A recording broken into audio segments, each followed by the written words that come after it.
Assalamualaikum warahmatullahi wabarakatuh. Baiklah, hari ini kita akan belajar tentang materi pertumbuhan dan perkembangan pada tumbuhan. Dengan saya, Erni Melda Susanti. Kompetensi dasar yang harus dicapai pada materi ini adalah 3.1, yaitu menjelaskan pengaruh faktor internal dan faktor eksternal terhadap pertumbuhan dan perkembangan makhluk hidup.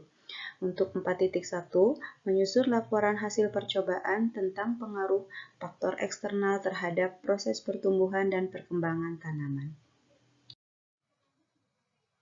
Apakah pertumbuhan itu?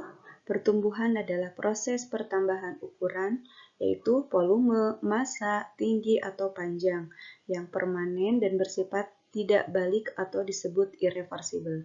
Proses ini bersifat kuantitatif, artinya dapat dinyatakan dengan satuan bilangan. Contohnya, tinggi tanaman, itu mulai dari biji, kecambah, dan tanaman muda. Itu dari biji dan kecambah sampai tanaman muda, itu tingginya akan bertambah. Nah, inilah yang disebut dengan pertumbuhan. Nah, tadi kan sudah tahu arti dari pertumbuhan itu apa. Sekarang kita akan beralih dengan perkembangan. Apakah perkembangan itu?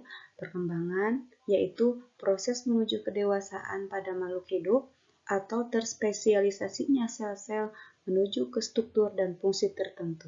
Proses ini bersifat kualitatif, artinya tidak dapat dinyatakan dengan bilangan dan bersifat reversibel, artinya dapat kembali ke bentuk semula. Nah, contoh dari perkembangan itu adalah misalnya tumbuhan dikatakan sudah dewasa apabila telah mampu berbunga. Itu adalah contoh dari perkembangan. Jenis-jenis pertumbuhan. Jenis pertumbuhan pada tumbuhan ada dua macam. Satu, pertumbuhan primer, yang kedua pertumbuhan sekunder. Pertumbuhan primer merupakan hasil aktivitas pembelahan sel-sel jaringan meristem primer. Pertumbuhan primer berlangsung pada embrio dan bagian ujung-ujung tumbuhan seperti ujung akar atau batang. Kemudian perubahan yang dapat terlihat karena adanya pertumbuhan primer adalah tanaman menjadi lebih panjang dan tinggi. Jadi, inti dari pertumbuhan primer itu adalah pertumbuhan yang berasal dari sel-sel yang aktif membelah, yaitu sel-sel meristem. Contohnya, pertumbuhan primer itu ada pada ujung akar dan ada pada ujung batang.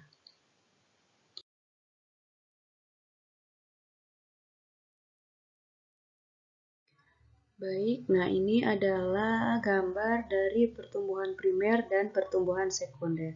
Gambar ini merupakan pertumbuhan primer yang merupakan hasil aktivitas pembelahan sel-sel meristem primer, yaitu ujung batang dan ujung akar.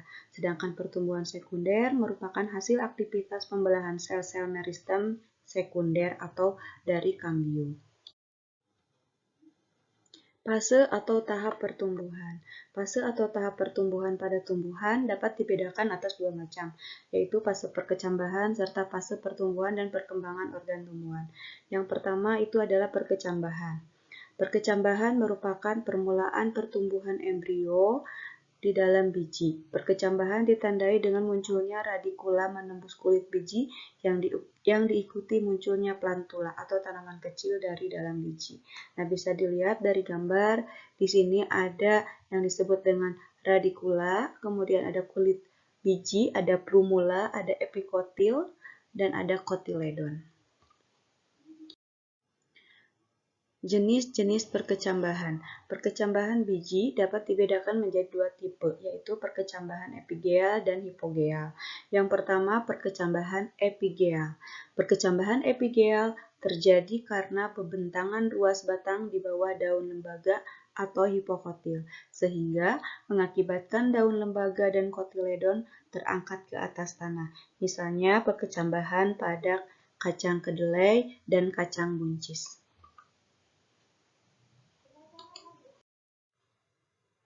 Yang kedua adalah perkecambahan hipogeal. Perkecambahan hipogeal terjadi karena pembentangan ruas batang teratas, yaitu epikotil, sehingga daun lembaga ikut tertarik ke atas tanah. tetapi kotiledon tetap di dalam tanah. Misalnya, perkecambahan pada biji jagung atau jimei. 1. Pertumbuhan dan perkembangan organ tumbuhan. Pertumbuhan dan perkembangan organ tumbuhan terjadi pada bagian meristem, yaitu di ujung akar dan ujung batang. Meristem menyediakan sel-sel baru yang akan tumbuh memanjang dan berdiferensiasi. Hal ini memungkinkan akar serta ujung batang menjadi bertambah panjang. Pertumbuhan dan perkembangan akar.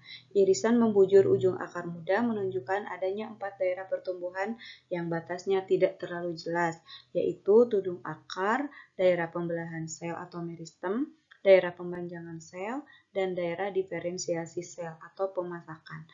Nah, kalian bisa memperhatikan pembagian 4 daerah pertumbuhan akar pada gambar di samping.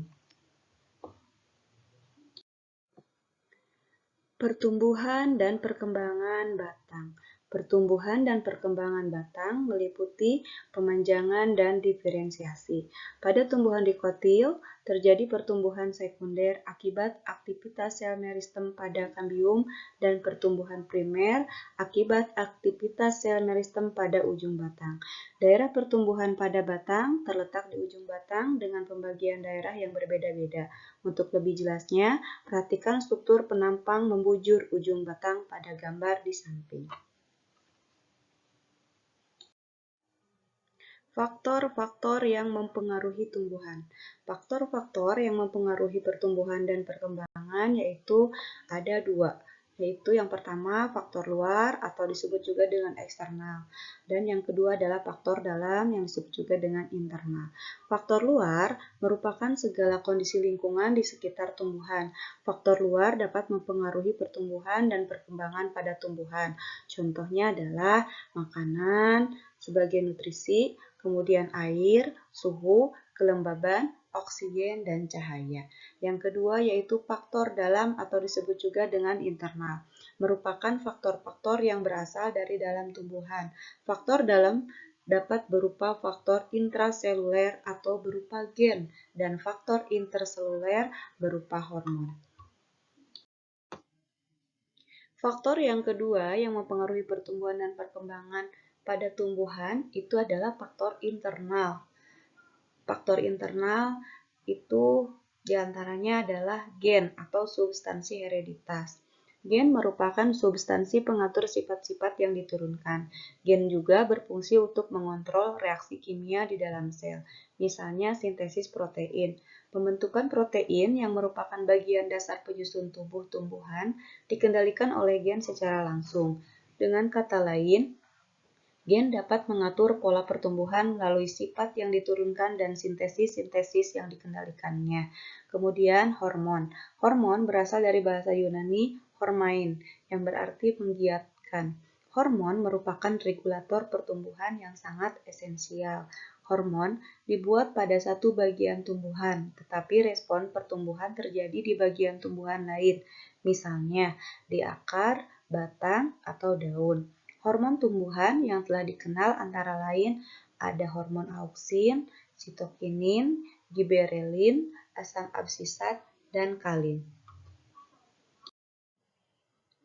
Terima kasih. Assalamualaikum warahmatullahi wabarakatuh.